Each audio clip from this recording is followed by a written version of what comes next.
Welcome, welcome, welcome, everyone. This is Travel Trivia Live Game Night. I am your host, Alene Bethel. Welcome, welcome, welcome. This is our second trivia game night, and this is the cruise edition. So we're gonna get started soon. We're waiting for people to come into the room. Today is August 11th, 2026. I am so excited to be here. I am hoping that everyone comes in. I have already sent out the Zoom invitation. I want you all to tell all your friends to come on in, stay until the end. I have a surprise for all of those that stay until the end. And I also want you to share. This is just a friendly game night, pass away the time a little bit, and get a little something extra in the process if you qualify. Okay. So we're just going to give everybody a minute or so to get in, and then I'm going to greet everybody. We have a few house rules. So this is how we're going to play. So let me go to my next slide so I can show it to you guys. So I'll read each question and all four answer choices. You're going to type A, B, C, or D in the Zoom chat. Just don't Google it. Take a chance. Go ahead and just guess it if you have to. Just make it your best guess and have fun. After everyone answers, then I'll reveal the correct answer and a cruise smart tip. This is just for fun, guys. There's no scorekeeping required or anything of that. So we're going to get started, but a little housekeeping rules. So it is 10 questions, okay? I would like for everyone to be on mute so I don't have to mute you. Just stay on mute. I am going to introduce people as they are coming in. And you know what? So you won't miss the first question. You need to come in a little bit earlier and be on time, okay? But I do want you guys to stay to the end. Keep your phones or your phones or computer, whatever you are participating on, just make sure it stays muted, please. Um, Also, just follow the rules. Like I said, I'm going to read each question and I'm going to give four choices. And you just go with the flow, okay? But stay to the end. Stay to the end. The big bonus is at the end. Okay, so we're going to get started. Let me see in my chat where we chiming in from. Oh, okay. I see we are chiming in from all over the nation. Okay, I see you, Brooklyn, which is New York. I see a few New Yorks coming in. I see Atlanta. I see Florida. I see Oklahoma. I see Washington State. I see Washington, D.C. Oh, thank you guys for coming in. Thank you for coming in. Oh, my goodness. I see Maryland. That's close to D.C. also. Okay, okay. I see Virginia. I see Florida in the house. Thank you all for coming in. And like I said, next time just share it with your friends, but you have to let them know. In order to get in this Zoom, you have to register. You have to register. So I'm just going to see how this works for a couple of months. And then eventually I'll do it live where I can get more people to come in. But for right now, I'm cutting it off at 25. Now, even if I just have one person, we are still going to play the game. So here we go. I will start off with question number one. So, question number one. This is cruise edition. So, think cruises, y'all. Think cruises. If you haven't been on a cruise, then you're going to be learning something new. Which side of the cruise ship is called the port side? Is it A, the front, B, the left, C, the right, or D, the back of the ship? Let me know, guys. I'll give you not even a minute, I'll give you 10 seconds. A, B, C, or D? Remember, you do not have to write the answer out. I just need the letter A, B, C, or D.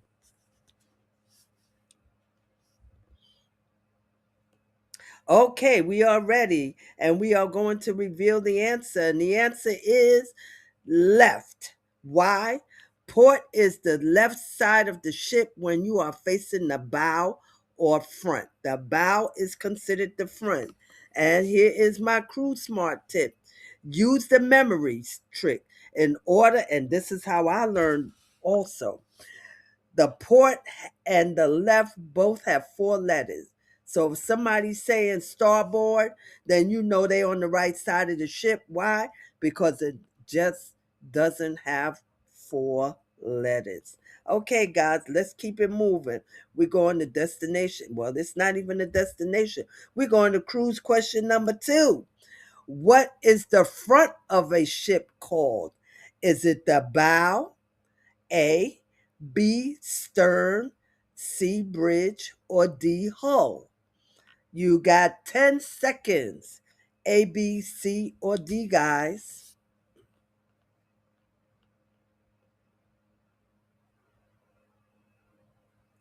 All righty. All righty. Who got it right? Correct answer is bow. Now, if you remember in question 1, cruise question 1 number 1, it gave you the hint. Remember?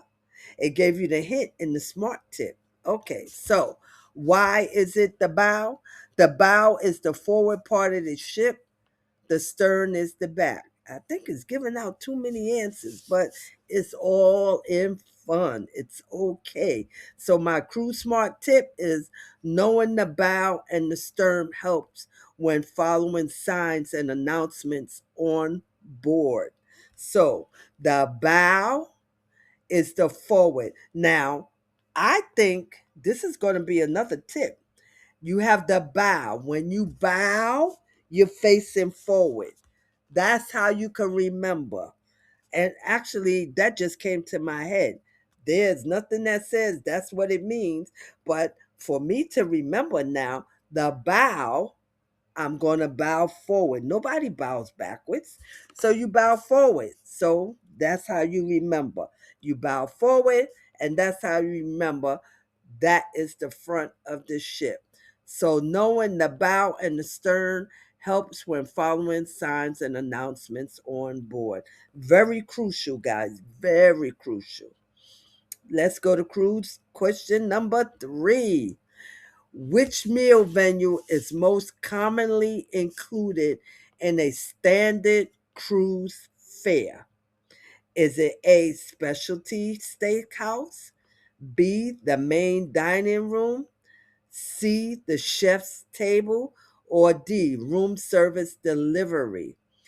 Remember, the key word is included in a standard cruise fare. A, B, C, or D. I'll give you 10 seconds to answer. Let's see. How many of you gonna get it right? How many of y'all going to get it right? Let's go, guys. Let's go. Okay, I am about to reveal the answer, and the answer is the main dining room. The main dining room and buffet meals are commonly included, while premium venues may cost a little extra. Now, I say a little extra. Now, let me just ask, how many of y'all got that right? You don't have to raise your hand. I just want you to say for yourself. This is about bragging rights. You could go to someone even if you never cruise and say, "Hey, listen, I got the first 3 answers right." But so the premium venues come at an extra cost. However, it's less than where you would go to a regular restaurant outside of a cruise. Believe me when I tell you. You could go to a steakhouse and pay $29.99, and they might have a kid's price also. Where if you go to a real good steakhouse outside of a cruise, it might cost you anywhere from $50 to $100. So here's my smart cruise tip right here. Review your fare inclusions before sailing so you can budget for dining upgrades. Yes, sir. Yes, sir. Next question. What is a repositioning cruise? Is it a cruise that changes cabins nightly? B, a voyage moving a ship between seasonal regions? C, a cruise with no port stops? Or D, a sailing only for crew members? Wow, come on, come on. Who's going to get this one? Hmm, a repositioning. When you reposition, okay, I'm going to give y'all another 10 seconds. A, B, C, or D. Which one? Which one? Let me know in your chat comments. Oh, I see. We got some, okay, we got some different answers here. Okay, okay, okay. Well, let's go and reveal the right answer. The correct answer is B. And excuse me for the little mishap up here with my printing. It's not printed, but it is be a voyage moving a ship between seasonal regions. And why? Ships reposition when changing seasonal deployment, such as moving between Europe and the Caribbean. This happens all the time. They moved one of my favorite ships from New York, and they are not coming back. I'm kind of salty about it, but I'll be okay. So here's the cruise smart tip for this one is repositioning cruises can offer unusual itineraries and many sea days. So compare the pace with your travel style. Now, so I just want to point out that I recently did a ship tour on the Queen Mary 2 out of Brooklyn. They were sailing, but they was only one way. That's considered repositioning. They moved from Brooklyn, New York to the UK.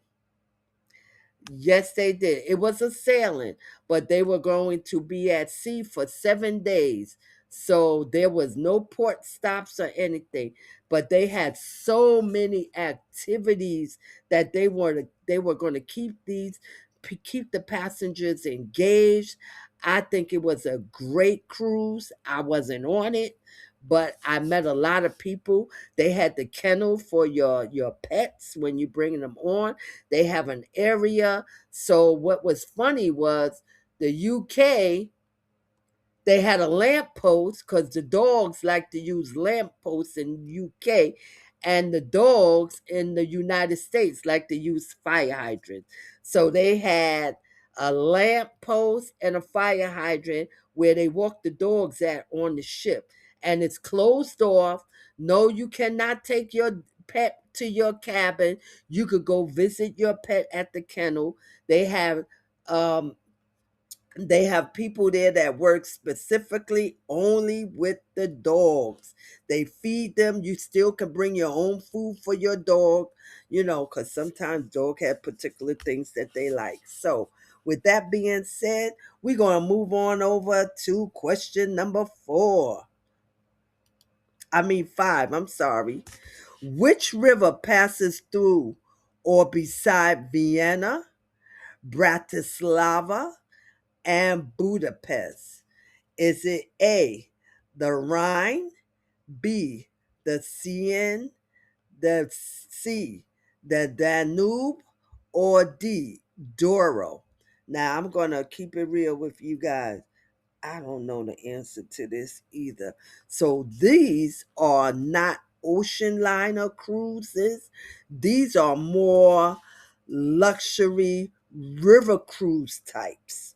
So, and I have not been on a river cruise yet. So the answer with me was always I haven't been there yet. So which one passes through or beside Vienna, Bratislava, and Budapest. All three. It has to be all three, guys. So, what is your answer? I'm giving you another 5 seconds because I gave you enough time. Is it A, B, C, or D? Now, I don't know the answer, but here we go. I'm going to reveal it. So it is C, the Danube. Why? The Danube links several major Central and Eastern European capitals. River cruises, see, I said it was a river cruise. River cruises often dock close to city centers, making sightseeing especially convenient. Now, if you ever been on an ocean liner cruise, and those kind of cruises, when I'm talking about your Norwegian, your Carnival, your Royal Caribbean, your Virgin Voyages, these are big ocean liners, so they cannot go close into the city. That's why they dock in these other areas. Um, and sometimes you have to take a taxi or something like that to get in the city. You got to do an excursion. So let's go move on to cruise question number 6. What type of cruise focuses on remote destinations such as Antarctica or the Arctic? Is it a theme cruise, B, an expedition cruise, C, a coastal ferry cruise, or D, a weekend cruise? You have 10 seconds to give me your answer as A, B, C, or D, guys. What do you say? What do you say? I do know the answer to this because I am a travel agent and I have taken the Disney training. And in the Disney training, for one part of their cruises, you know, they have this. So I do know the answer to this. Okay, let's see if how many of you knew the answer. Let me see. It is Expedition Cruising, and it's B. So why? Expedition cruises emphasize remote exploration, wildlife, expert guides, and smaller vessels. And believe me, if you have not gone on an expedition cruise like me, I have not gone. I'ma tell you, they look fantastic. Fantastic. And sometimes the hotel is included in the price where you have to, they do your luggage for you, they do everything. So keep that in mind when you ask me to book it. Okay, here go my cruise smart tip. Pack for conditions, not just style, and confirm what specialized gear the operator provides. So I'm going to tell you a little fact right now. There was a young lady in one of my social media platforms. No, I don't know her personally, but she was on a Virgin Voyage cruise in Alaska. I'm talking about last week when I was in Vegas and it was over 105 degrees every day. She thought because she was going to Alaska in the summertime that it was warm. She didn't even take a jacket. Guess what? She was shivering. She was on her balcony. She had a cover over her and she said it. She said, "Wow, I can't believe how cold it is in Alaska." And see, me, I believe that's why I haven't gotten there yet. But one day I'm going to go and I'm going to be dressed properly for it. It's just that I just don't like going to the cold. I live in New York City. We got 4 seasons. We get all 4 seasons in New York City. So what I do, I want to go somewhere warm. So, how many of you got this question right? Expedition cruising. Expedition cruising. And if you're an explorer and you like to go on the Arctic and be in that water where they have those ice packs and things like that, that an expedition cruise is for you.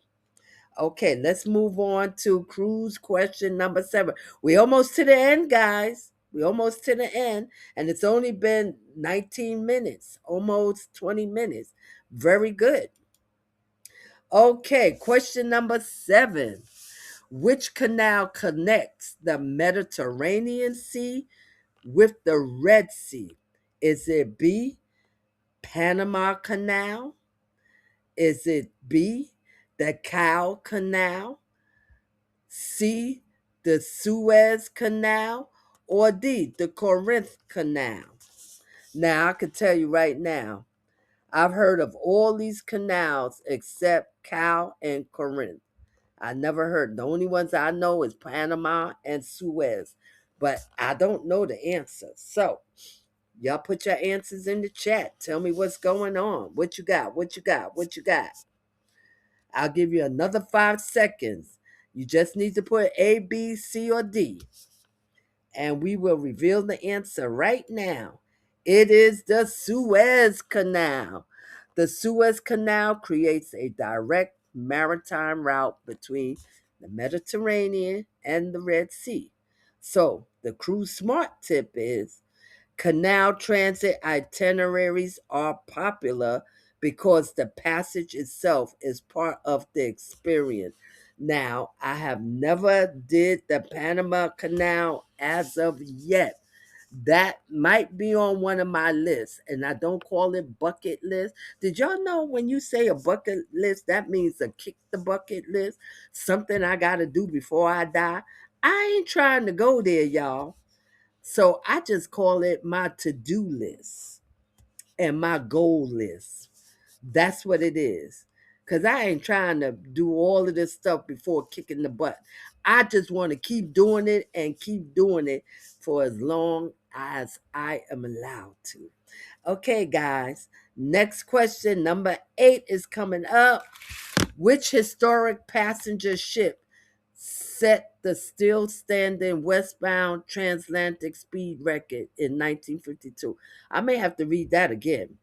Which historic passenger ship set the still standing westbound transatlantic speed record in 1952?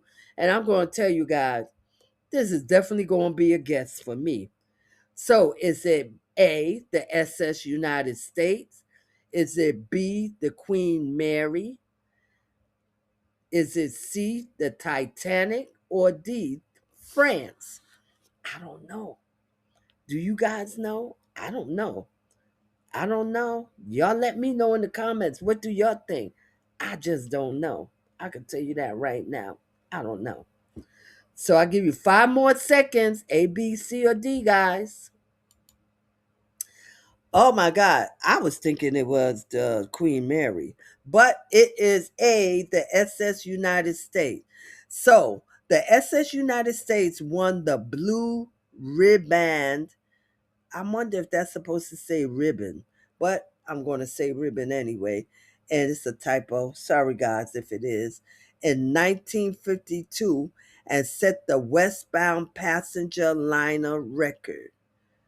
I don't know. Were they speeding? Because I'm glad I wasn't on it. But guess what? I wasn't even born at that time. So, hey. So now, here's a smart tip for you guys. The ocean liners were designed for scheduled crossings. Modern cruise ships are designed primarily for leisure voyages.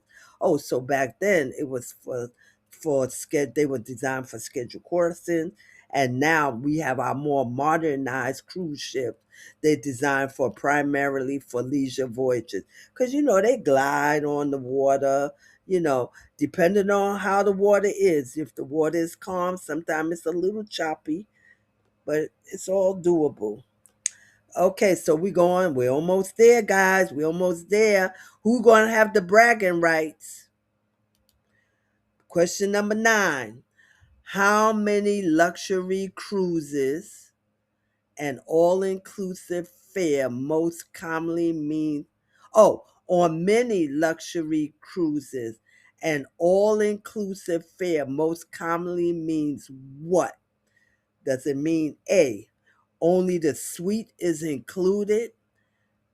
B, the meals only are included? C, A broad bundle that may include dining, drinks, gratuities, and selected activities, or D, unlimited airfare anywhere. So we're talking about many luxury cruises. Luxury cruises. So what is your answer, guys? Okay, I give you another 5 seconds.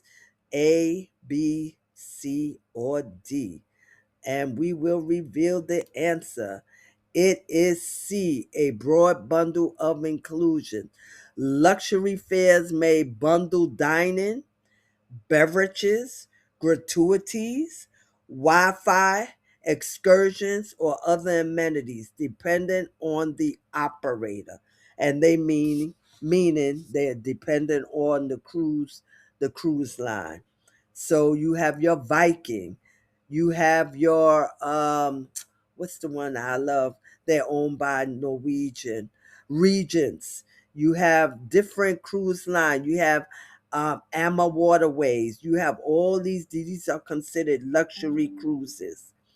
You have the Ritz Carlton. Believe me, you get on the Ritz Carlton cruise, everything is included. I can tell you that right now, including the butler. Yes, sir.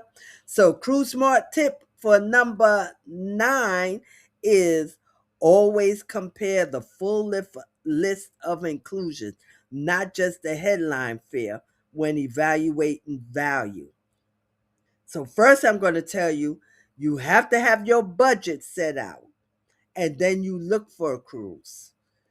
Or you ask me, your cruise specialist. My name is Alene Bethel, and cruising is my niche. So now we're going to head on over to our last question. And question number 10 is, what is the primary purpose of a muster drill?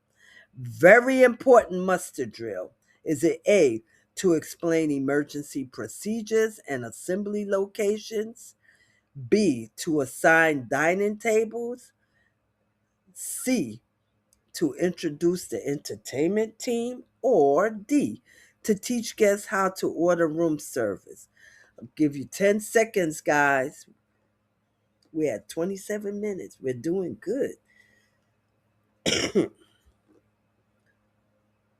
5, 4, 3, 2, 1. And the answer is A, to explain emergency procedures and assembly location. I've been on about 50 cruises way before I became a travel agent. See, back then I didn't even know you could get a commission for it. And just so you guys will know, the ones that are sitting here thinking, oh, I could book my own cruise. Oh, well, let me tell you, if something happened, every time you call that cruise line, you're going to get a different person compared to a travel advisor who will be with you. You have their personal number or their business number where you call them and say, hey, Alene, such and such, such and such. Just like me, I have a nice big group going in November. They decided they didn't even want to cook for Thanksgiving. So we're going to be on the ship for Thanksgiving. So why is the muster drill process tells guests where to assemble and what to do during an emergency. And my smart tip is you have to complete the safety requirements promptly so you can begin enjoying the ship without delays. And I'm going to tell you, guess what? The ship is not moving until every last person on that ship, those guests, are accounted for and have done their muster drill. I must say, the muster drill has gotten a bit easier. You could look at it in your room on the TV. You could look at it and then you just go to your assigned station and they just check you in. Back in the day when I first started cruising, they used to you used to have to stand there and wait for everybody that was in your muster drill area to show up. Oh my God, it was so annoying. because people would come late. You can't talk. You can't be on your cell phone. You have to pay attention. They're going to show you how to use the life raft the same way they do on the airline or on the plane. Okay, so that is it for question number 10. We have reached the final of our question. I still thank all of you that have stayed. Let's see what our next one. Don't put your passport away yet. I want to thank you for staying until the end and having fun with me. I hope you enjoyed Passport to Fun. This is Cruise Edition night. And I want you to invite your friends and join me for our next travel trivia night, which is ding, ding, ding, ding, ding, Tuesday, September 8th, 2026, at same time, 7 p.m. Next up is going to be Passport Around the World. How well do you know the world? Get ready for destinations, landmarks, cultures, foods, and fun travel facts from around the globe. I have new questions, new challenge, and more travel fun. This is Travel by Alene, um, Passport to Fun Travel Trivia Night. And again, I would like to thank you on behalf of myself, Alene. And if anybody was interested, this is my website. You can take a screenshot of this. That is my phone number. You can always call. You can leave a voice message, a text message. You can write the text message, anything. Now, for all of you that have stayed, guess what? Yay! You all are getting a travel voucher from Alene Bethel, courtesy of Travel by Alene. So, what I am going to do is I am going to look at the forms that you guys have filled out because I did ask a question about where would you, if you had to pick a destination, where would you go? So, I am going to go back and go over those forms because I don't want to give you a place that you may not go. You may not like cruising. If you pick cruising, you might just get a cruise voucher. If you pick the land-based opportunity, I will give you maybe a hotel voucher or something to that effect. So I want to thank you all for coming. Um, uh, Make sure you don't forget to let your friends know about this travel trivia night. This is going to be every second Tuesday of the month. Different, different themes, different questions, and I thank you all again for coming. This is Travel by Alene. Thank you. And go brag how many you got right. Brag to your friends. Invite your friends. Just remember, you have to you have to register. If you don't register, I will not send you the Zoom. Okay, guys? I will not send you the Zoom if you don't register. Okay. This is Travel by Alene. Have a good night, everybody.